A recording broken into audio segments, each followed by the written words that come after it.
Update tayo guys sa nangyayaring tawag dito. Sa nangyayari kanina. Hindi ko alam kung nabalitaan nyo na, pero may pinost ang Trillanes. Noong nakaraan kasi, mga 2 weeks ago, si Trillanes ay nag-file ng cyber libel complaint laban kay Harry Roque, kay SMNI, at sa iba't ibang mga vlogger. Former Senator Antonio Sani Trillanes on Tuesday filed cyber libel complaints against former presidential spokes Harry Roque and others over their remarks against him. Ang mga kotsero, ayan. Si Bayadbay. Yung mga si Bayadbay, tsaka yung mga ibang SMNI personalities. Kirasuhan sila sa Quezon City Prosec Office. Ngayon mga kotsero, ang kinasa sa kanila ay cyber libel. Violation of Section 4C, Paragraph 4 in relation to Section 6 of the Cybercrime Prevention Act and Articles 353 and 355 of the Revised Penal Code as amended by Section 91 of the Republic Act 10951. So, specifically, this is about cyber libel. Ngayon mga kotsero, alam naman natin ang cyber libel sa Pilipinas is a criminal offense. Ngayon, pag na-convict sila dito, ay kawawa naman si Harry Roque. Goodbye sa kanyang mga pangarap maging senador. Mas sure yun ang kanyang goodbye sa pangarap na maging senador. Bakit? Kasi mga kotsero, ang libel has with it, may kaakibat yan na moral turpitude. At kapag ikaw ay convicted by final judgment of a crime with moral turpitude, hindi ka na pwedeng tumakbo kahit kailan. Permanently disqualified ka. Wala na, hindi ka na makakatakbo. Pag file mo pa lang na COC mo, pag chinek mo yung box na have you ever been convicted of a crime involving moral turpitude? Kailangan yes. kailangan yes siya. Yes. So yun. Pag yun, wala na. Hindi ka na pwedeng tumakbo. Guys, magsa-shoutout muna tayo sa mga kaibigan natin sa Sendwave. Ayan. So kayo po ay nasa US, UK, Canada, Italy, France, Spain, Ireland, and Belgium. May pwede na po kayo magpadala ng inyong mga remittance sa Pilipinas. Gamit po ang Sendwave. Ang gagawin nyo lang ay download ng Sendwave app, gawa kayo ng account. Ilagay nyo ba account details dyan at pwede na kayo magpadala sa GCash, cash pickup at iba't ibang mga pawn shop sa bansa. At kapag ginamit nyo po ang promo code na Coach Dante, makakuha pa kayo ng karagdagan $20 free credit kaya gamitin na sa Sendwave for all of your remittance needs. Okay, here we go. So, ganun din kay Harry Roque. Kung mako-convict siya with the final judgment, and when we say final judgment, it means hindi na inapela or umabot na sa Supreme Court. Wala. Goodbye. Goodbye, Senate seat. Goodbye, Congressman. Wala na. Maski pa mag-mayor siya, kahit barangay captain, hindi pwede. Kahit barangay captain. Hindi pwede. Lahat. Hindi niya pwedeng takbuhan. Kahit ano. More than that, mga kotsero, I think, mas malaki ang tama nung kaso na yun sa law practice niya. Kung makaano siya ng cyber libel. Kasi di ba parang, ang pangit sa image di ba, na abogado ka tapos na-convict ka ng cyber libel. Parang ang pangit. Ang pangit sa image, di ba? So, yun. So kapag na-convict siya, good luck. Mahirapan talaga siya. Pero, sabi ni Roque, laban tayo. Bring it on, sabi ni Roque. He who cannot fight in the free marketplace of ideas resort to the filing of cyber libel cases. Uy! Yun eh. By filing these cases, he has proven himself to be an enemy of freedom of expression. And ganyan yung mga mga katulad ni Byron Cristobal, si Harry Roque. 'Di ba? Gagawa-gawa ng kalokohan, tapos kapag kinasuhan, iyak-iyak. Sasabihin, kalabang freedom of expression, etc. Ganon. ba't mo kasi ginawa yung krimen? Diba? Huwag kang gagawa ng criminal act. Parang yung yung nahuli sa road rage recently. Anong sinabi niya? Di ba pumatay siya? Huli eh. Huli cam eh. Huling-huli eh. Huli cam. Oh. Tapos, ngayon, nung nahuli na siya, anong sabi? Mabuti po akong tao, hindi po ako pumatay, ganyan. Oh. Pero po yung ballistics report, ando na lahat. Di pwedeng ganun. Di pwedeng biktima ka bigla. Gagawa-gawa ka ng criminal act, sabi biktima ka. Di pwede. Ngayon, mga kotsero, hindi natin pinagtatanggol si Trillanes. Pero, karapatan niya yun eh. Karapatan niya yun. Hindi porke, again, mga kotsero, let's be neutral. Karapatan niya yun. Hindi porke hindi natin siya kapartido o hindi tayo nag-a-agree sa political sa political ideologies niya. Hindi ibig sabihin na wala siyang karapatan. 'Di ba? Karapatan niya 'yan kung gusto niya magabla. Lalo na kung meron siyang ebidensya laban sa kanila. Ngayon, punta tayo sa update. Kanina, nag-post si Trillanes sa kanyang Facebook page, guys. Yan yan. Pak. Anong sinabi? The subpoenas are out. Patay. Pinapatawag na ng Prosec. sabi ng Prosec kala Trillanes tsaka kay Byron. Sagutin nyo to. Sagot kayo sa kaso na to.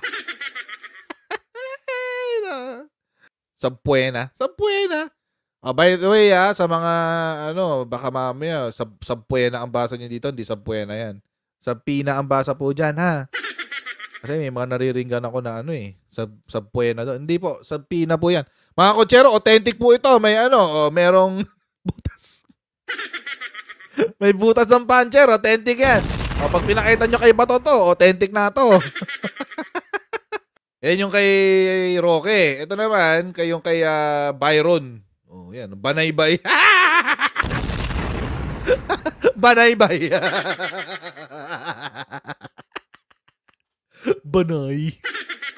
Banaybay.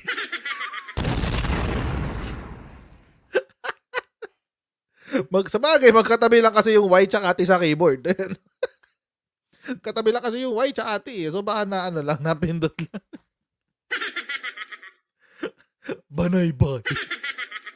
Importante naman dyan yung pangalan yung totoong pangalan na yan. Byron Cristobal. Yan ang importante dyan. So, kasi hodang mali yung also known as niya, doesn't matter. Importante yung pangalan niya. Ayan. Tama yung pangalan niya. Ayan, Sabpuena. Wala pa naman yung decision. Kumbaga, hindi yan decision ng korte by any definition. Ano lang yan?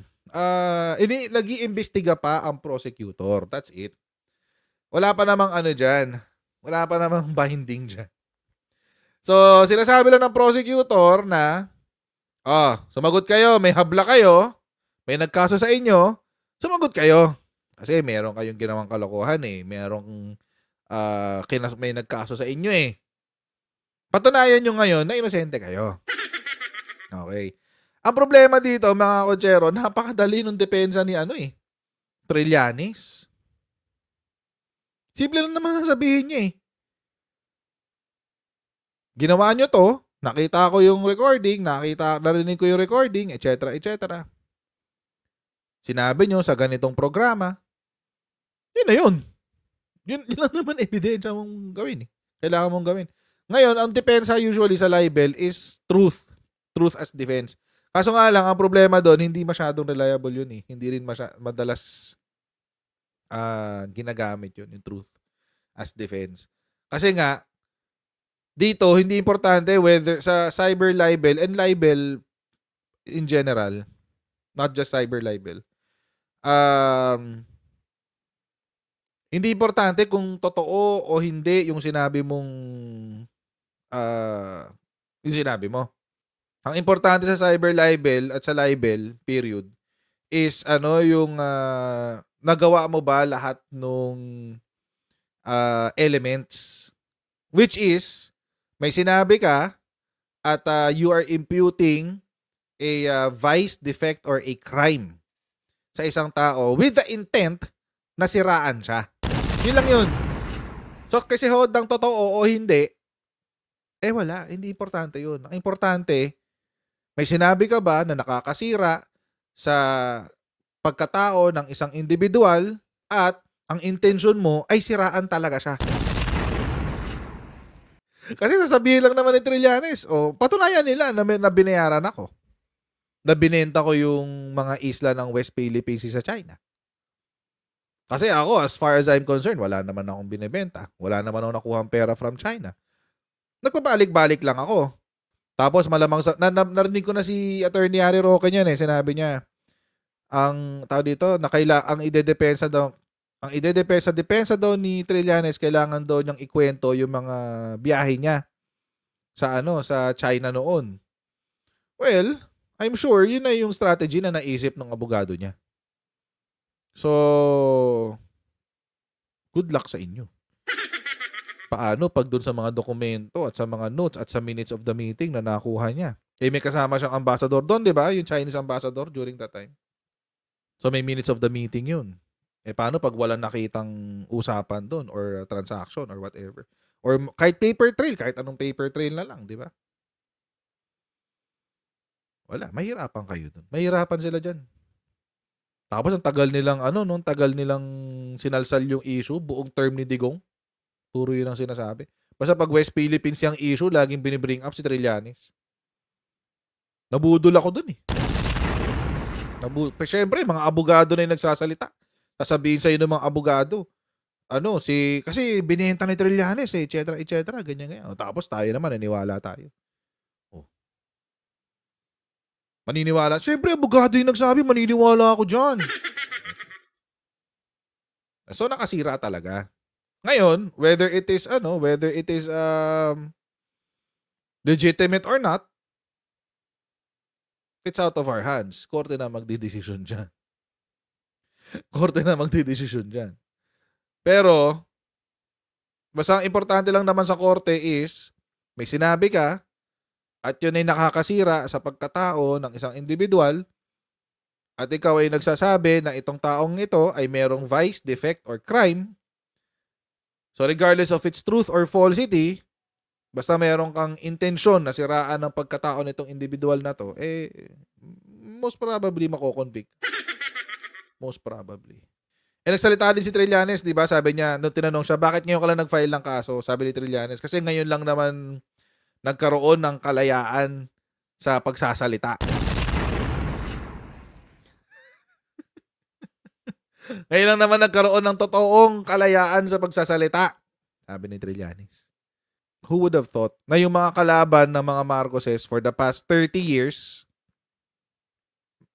take note ha, yung mga kumakalaban sa mga Marcoses for the past 30 years, nagkakaroon ng turnaround. Tapos yung mga kakampi ng mga Marcoses, wala pang 2 taon, tinraidor na siya. Hayop, no? Yung mga kaibigan daw. Mga kaibigan ng mga Marcoses for the past, 8 years? Kasi sinuportahan ng Marcoses ang yung Duterte administration from the inception up until yung pagbaba. Sino nagpanalo kay Digong? Si Amy. Sinong kasangga ng mga Duterte during the whole of his term? Majority loyalista. Bakit? Sinusuportahan ng magkapatid Sinuportahan ni Bongbong, sinuportahan ni Amy. Ang alam magagawa. Siyempre, yung mga loyalista, susunod. Sinuportahan Tapos malaman-laman na lang natin after 6 years nung tumakbo na si PBBM, sasabihin nagko-cocaine. Hayop. Nung hindi lumipad yung yung issue tungkol sa saan ba to? Yung issue tungkol dun sa cocaine, ano naman ang sinabi ni Digong? Nagulat tayong lahat. Oo. Nagulat tayong lahat eh. Sabi ni Digong, si Marcos daw, weak leader. Weak leader. Oh, puro English lang daw na English. Pero weak leader daw. Nakaano ba? Tulong ba sa kampanya ni Bongo? Hindi. Anong ending? Nag-iiyak si Bongo sa noong December 2021. Nag-iiyak siya, nag-withdraw siya ng kanyang certificate of candidacy sa pagtakbo bilang presidente. Tapos, 2 years later, ni-revive nila yung mga issue. Oo. 2 years later, nung nakaupo na sa presidente, biglang ni-revive yung issue ng cocaine through PIDEA leaks. Ano nangyari? Ba't bumaliktad na si Morales? Binaliktad na kayo ni Morales ha? Ano nangyari sa inyo? Inaway na yung mga DDS. Natawa ko, nakita ko yung video. Napanood ko yung video eh. Lang ya. Inaway yung mga DDS. O, paano ngayon yan? Yung key witness nyo, bumaliktad sa inyo. May nag-forward sa akin ng video ni Mike Abe. Tawa ako ng tawa. Siguro sa gigil ni Mike Abe. Hindi na nakapagpigil. Nagsalita. Napanood nyo na ba yun? Napanood nyo na ba yun kay Mike Abe? Ito. Ay, Diyos ko! Ito. Panoorin natin lahat, sabay-sabay. Mga iba nga po kayo, kaya tayo ng topic ngayon. Tama ba? Dito sa MA Pinoy TV. Ito minsan ko lang naman itong gagawin. At siguro pagsunod ko na rin doon sa mga nag-PPM sa akin, nagtatanong, "Oh Mike, ano bang masasabi mo? Ginaganito ka, ginaganon-ganon, kung ano mga sinasabi ng ibang mga vlogger sa'yo, yung mga identified na mga Duterte o anti-Marcos vlogger, ganon." Ako naman, hindi ako nanonood sa kanila. Pero, may nagpo-forward sa akin. Ngayon, naisip ko kayang silipin ko na rin kasi naalala ko tuloy, halos 2 taon na nila akong ginaganyan nilalait, kung ano-ano mga sinasabi, pati yung content ko, pinakikialaman. Okay, wala naman silang pakialam dapat dahil opinion at analysis ko ito, di ba, kanya-kanya tayong content. Bakit yung content ko, pinakikialaman nila at minamali ako? Ito lang, papangalanan ko na yung mga gumagawa nito. Isa dyan ay yung magkapatid. Magkapatid na si Byron at saka yung si Uli, di ba, magkapatid yan. Parehong style nila. Kinakausap yung video ko, tapos ungol lang ungol. Ano ba, mga bakla ba kayo? Ungol lang ungol. Ako, bakla ba kayo? May tanong kaya kay Captain ni... Ano yung ungol lang ungol? Hindi kasi ako nanonood ng vlog nila, kaya hindi ko alam. Ano ba yung ungol lang ungol? Ba't may umuungol? Iba.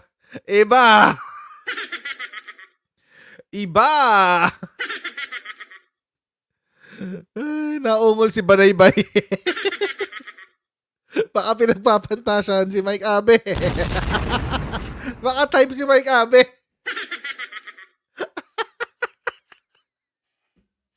Ay, Diyos ka. Mahilig siya sa ano. Mahilig pala sila sa ano, sa medyo seasoned. Mahilig sila sa mga ano, nahinog na ng panahon. Kay Captain Nino Barsaga. Ito, mas kilala ni Nino Barsaga ito mga ito dahil sila magkakasama ng araw. Nino, nakikinig ka ba? Bakla ba ito mga ito? Bakit mga ito kinakausap yung video ko? Tapos, ungol lang ungol. Lalo si Banat Bay, bakla ba yan? Kasi sabi niya, ganon. Bakit siya ungol lang ungol doon sa aking video? Dinebo ba? Lagyan si Sir Mike Abe.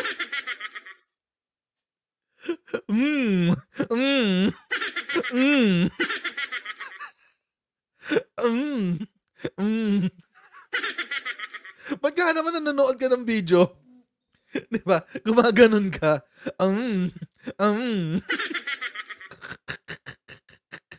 Si Byron talaga. Okay lang naman, umamin ka na. Okay lang naman. Oo. Maganda. Alam nyo, kung ngayon magandang umamin si Byron kung part ba siya ng LGBT community. Today is a Pride Month. Start na ng Pride Month. Okay lang naman. Hindi ka namin i-judge.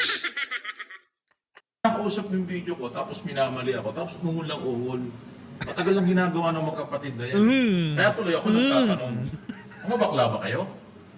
Bakit yung nakakatuwaan yung aking content? Dahil na, nagtatanong lang ha. Wow, kayo magagalit. Pero kung magalit kayo, bahala kayo sa buhay nyo.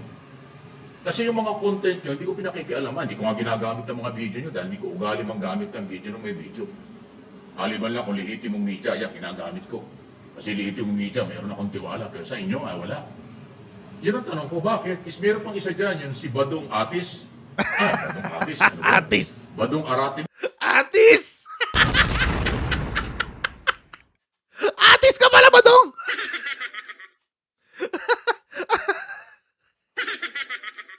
Lagi. Sir Mike, panalo tong video mo ngayon. Panalo to, promise.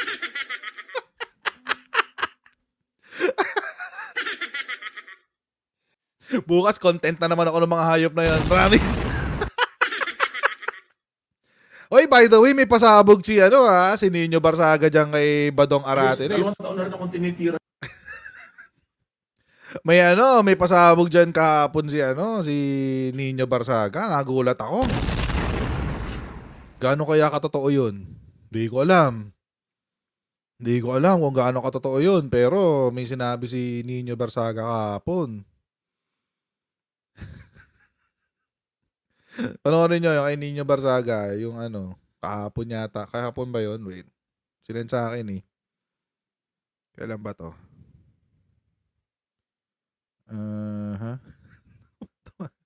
Atis. Atis! Kahapon nga, kahapon. Ang title, 9 official DDS vlogger may trip to Hong Kong ngayon June 30. Yun yung title. Play natin. Yan. Ang babaw ng argumento. Tapos nakita ko isang araw, teka muna. Parang matandang walang katinandaan. Nagpapakita ng nipple sa harap ng camera. At saka kumakain ng mikropono. Ano yun? Kumakain ng mikropono. Pati ba si Mike Abe, kinainan na ng mikropono?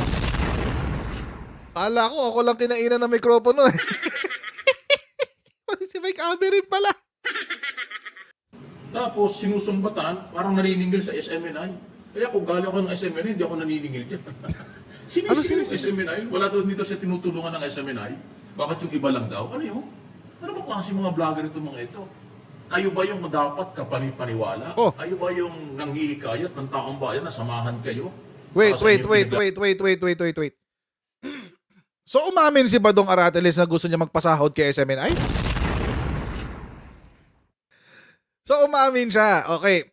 This is, may negative pregnant pa to mga Kojero. Una, sinabi niya na gusto niya magpasuporta sa SMNI. In short, gusto niya magpabayad kay Kibulok. Yun yung sinabi niya. May negative pregnant pa yon. Ano yung negative pregnant? Ang negative pregnant is yung mga vloggers ni Kibulok bayad. Yung negative pregnant, mga Kutsero, it is an admission wherein dahil itinanggi mo yung isa, ina-admit mo na rin yung isa. Oo. Yung kabaliktaran nun or yung mga implications nun. Sinabi daw ni Badong Aratiles na gusto niyang magpabayad kay SMNI. Yun yung sinabi niya ni Mike Abe. Ano yung negative pregnant? Ang negative pregnant is yung mga vloggers ni SM Maniac na ungol ng ungol sponsored, bayad pala ni SMNI. Tapos sasabihin nila sila daw may kredibilidad. Oo, sila daw. Ay nako. So, ito yung example lang sinasabi ko sa inyo. Na, kapag ang DDS ang nag-akusa, pag yung DDS vloggers ang nag-akusa, ibig sabihin nun, sila ang gumagawa. Pinapasa lang nila sa ibang tao. So, pag may sinabi sila na, ayan, si Coach Jarrett, bakla yan, ganyan-ganyan. Malamang sa malamang, sila yung begi. Oo, pinapasa lang nila sa ibang tao. Ayan, si Coach Jarrett, bayaran yan, ganyan-ganyan. Malamang sa malamang, sila yon. Pinapasa lang nila sa ibang tao. Kaya tawa ko ng tawa kanina, pinapanood ko to eh. Lalaban, puro Duterte, puro kibuli kayo, kung ano-ano. Ano yan, mga galaw nyo yan? Ha? Ayaw ko sana kayong patulan kasi ang babaw talaga ng inyong mga pinagagawa. Pero pagbigyan ko na, akin naman sarili kong observation, pero never kung gamitin ang mga video nyo. Kasi wala naman laman. Walang laman. Kung kalaswaan nga, ay katulad nun. Isipin mo, sino? Alam mo, kung normal ka, ang tao, at vlogger ka, bakit mo kakausapin yung tape, yung record? Bakit yung aking audio, yung aking video, kinakausap mo? Tapos, pag hindi mo gusto yung sinasabi ko, aba, binabanatan mo ako, tapos ungol ka nga ng ungol, ano, bakla ba kayo talaga? Alam nyo, mga kotsero, doon sa part na yon, medyo ano yan, parang, okay, sa akin, kasi ginagawa ko yun eh. Ginagawa ko yung ano eh, yung nagre-react sa mga videos and then sasagutin yung ano, ika-counter argue yung sinasabi. Baka hindi lang sanay si Sir Mike sa ganong style. It's common na yan sa political vlogging eh, yung nagre-react. React ang tawag doon, react videos. So yun to, ginagawa ko ngayon, react video. Nakakatawa lang yung yung sinabi ni Sir Mike Abe na hindi ako gagamit ng video nyo kasi wala namang laman. Wala kasi talagang laman, mga kotsero. Wala talagang laman. Sabi ko nga sa inyo, para siyang pag nanood ka ng video nila, para kang nagbukas ng Poso Negro, binuksan mo yung Poso Negro nyo at sininghot mo lahat ng halimuyak ng Poso Negro nyo. Ganun siya. You're watching them technically, kung tutuusin, you're watching them for entertainment value. Entertainment lang, para ka nanood ng mga showbiz chika, yun, ganun lang. Ganun lang, wala siyang intellectual value whatsoever. Ganun siya. Poso Negro levels ang content nila. Kaya hindi mo rin magagamit eh. 'Di ba? Tingnan niyo yung mga ginagamit kong videos, pang matatalino. Usually si Harry Roque, matatalino. Si Malutikia, matatalino. Bakit sila? Matatalino eh. Anong gagawin ko sa mga taong minsan kami naman may mga nagme-message sa akin. Sasabihin, Coach, anong masasabi mo tungkol dito? Tapos isi-send sa akin si Byron or si Atis. Badong Atis. Ano i-react ko dyan? Wala akong i-react dyan. Kasi kabubuhan yan eh. Wala akong i-react dyan. Wala akong i-react dyan. Wala. Anong kasabihin ko? Nothing. Para akong pumatol sa, mas matalino pa yung pag-grade 1 ko na anak kaysa sa kanila eh. Mga kotsero, pag yung anak ko nakipag-uusap sa kanila, baka mabobo silang lahat. Pag grade 1 pa lang yun, kaka-graduate lang ng kinder nun ha. Basura kasi yung content nila, sabi ko nga sa inyo, parang nanggaling sa Poso Negro eh. Saka hindi pa yun sa sa ibabaw ng Poso Negro, saka ilaliman pa ng Poso Negro yun. Ganon. Oo. Hindi ko papatulan yun. Yung sa mga matatalino, pwede pa. Yan, yung kay Sas, yan, pinatulan ko yan. Pinatulan ko rin yung kay, lagi, si Harry Roque, si Malutikia. Yan yung mga pinapatulan ko. Kasi kahit papaano, may utak. Lalo na si Harry Roque, tsaka si Malutikia. Matatalino yan, mga kotsero. Kaya nga sila nagsasalita ng ganyan eh. Nagpapaikot sila ng kwento kasi matatalino sila. So yun. Tuloy natin ito. Diba? Wala tayong pakialaman sa content. Yung content ko, opinion ko, analysis ko yun, wala kayong pakialam. Bakit ako minamali? Sino ka? Sino kayo para ako maliin? Ang background naman ninyo, wala naman kayong background sa media. Ay ako, 37 years na ako sa investigative reporting at pagbabalita. Di ba? I know my job. Alam ko yung ginagawa ko. Tapos kayo, gano'n. Ayaw ako sa inyo. Di pinaglululukan niyo yung mga tao. Sinisira niyo ako para kayo kumita. Minamali niyo ang aking opinion para pagkakitain niyo ako. Correct. Ginagamit niyo yung video ko para lang kayo makapanlin lang ng mga tao. Kawawa naman yung Correct. mga tao. Eh yung mga taong yan, nakikinig din sa akin eh. Siyempre ako sa akin naniniwala yan. Dahil yung original kong video. Ha? Bakit niyo minamali ang opinion ng iba? Sino kayo? Matatawa ka na lang eh. Doon ako nataan ng ungol, parang silang magkapatid eh. Papakinggan yung audio ko, kaperaso. Ungol lang ungol. Ganon. Tapos mamaliin. Ano yun? Eh matagal lang ginagawa. Alam mo yung mga yan? Yun yung mga vlogger ni Isko Moreno nung araw. Hoy! Wala namang nangyari sa kanila. Ako from day one Marcos until now. Dahil ako may pagmamahal sa Pilipinas. May malasakit. Iko-correct ko lang si Sir Mike doon. Hindi sila vlogger ni Isko. Vlogger sila ni Cayetano. Vlogger sila ni Cayetano. Kaya tingnan nyo, kung nasaan si Cayetano, nandoon sila. Nung sinuportahan si Digong, nakay Digong sila. Nung sinuportahan si Isko, nakay Isko sila. Nung hanggang ngayon naman, si Cayetano sumusuporta pa rin kay Digong ngayon. Kaya nandun sila ulit. Nakay Cayetano sila. Huwag nila itatanggi yun. Kasi sa kanila ko narinig. First-hand information yun from them. Anyway. Bakit ako sa Pilipino, hindi ako katulad nila. Palipad-lipad, parang palipad-lipad lang, parang butterfly kung saan may masisip-sip siguro. Ewan ko sa inyo. Di ba? Yun yun. Ilan lang naman yan. As bakit kakaunti na sila, pakaunti nga ng pakaunti. Nag-aaway na nga sila eh. Right. May mga kasama pa yan ng mga vlogger din na pro-DDS, pro-Duterte. Binabanatan din ako, pero nag-aaway-aaway na sila. Ayaw ko na makialam sa kanilang away. Pababa na ng pababa yung kanilang level eh. So, yun lang po ang aking observation. Si ito pala ang balita ko. Ayon sa kwentuhan ko with some people yesterday. Nag-aaway-away na raw talaga sila. Totoo yun. Nag-aaway-away na talaga sila. Yung isa, dinis-own na si Maharlika. War na sila ulit. Dati friends na sila. Ngayon, war na sila ulit ni Maharlika. Tapos, ano pa ba? Siyempre, exit na. Exit na kasi hindi umubra. Exit na. Baka nakakuha na ng info. Baka nautusan na. Sabihin, sabi nung nag-utos, exit na tayo ha. Wag hindi na natin ano yun si Maharlika. Wala na. Paano na ngayon? Iwan si Maharlika, high and dry. Shakit-shikit ni Minyan.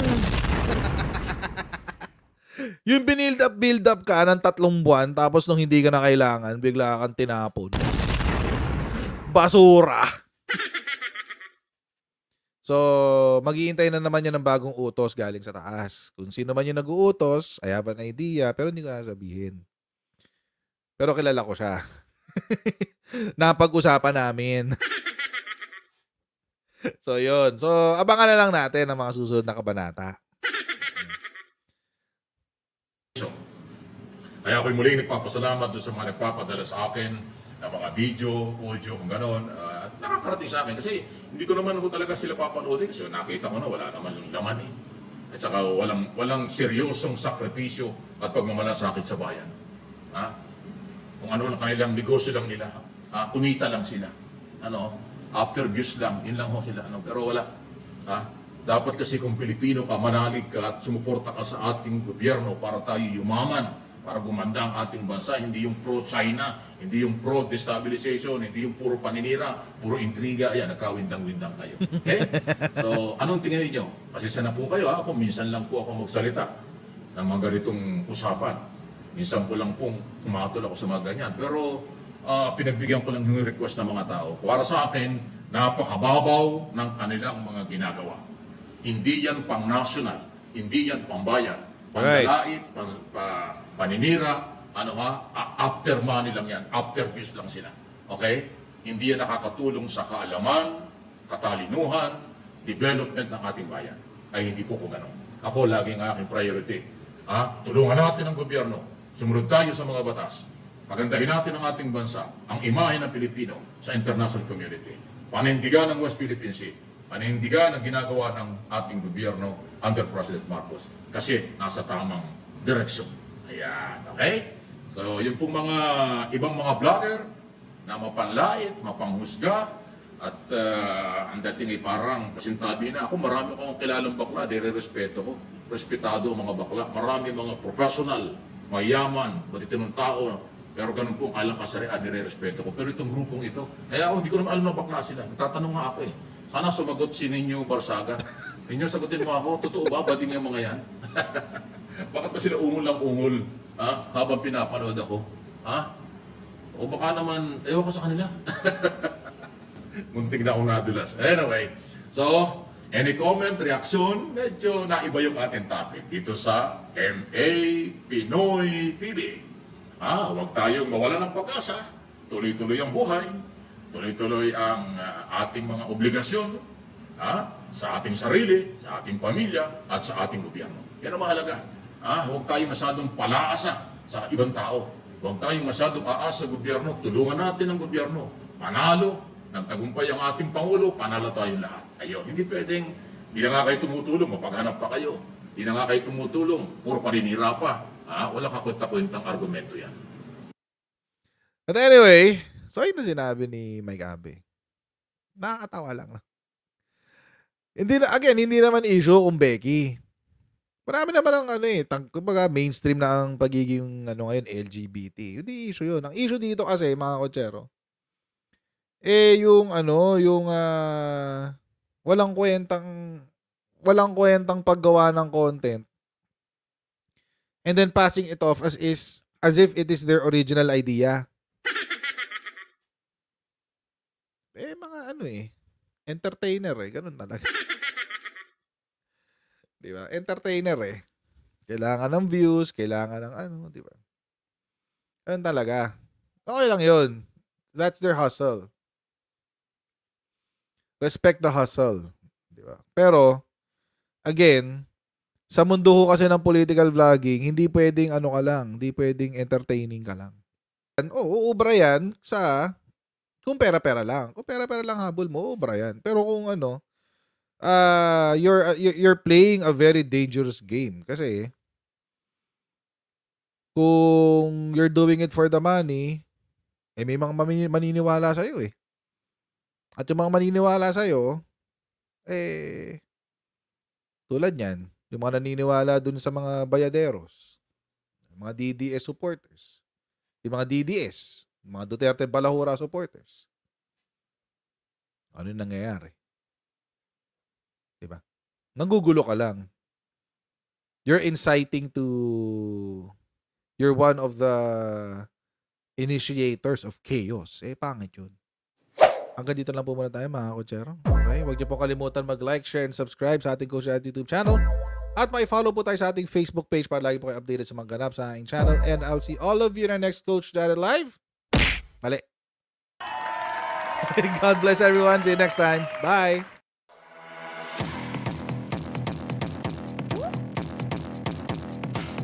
Pag ganun, huwag natin gawing tanga mga Pilipino. Mas maganda kasi nasa lugar ka ng tama kaysa yung pinipilit mo yung pagkakamali.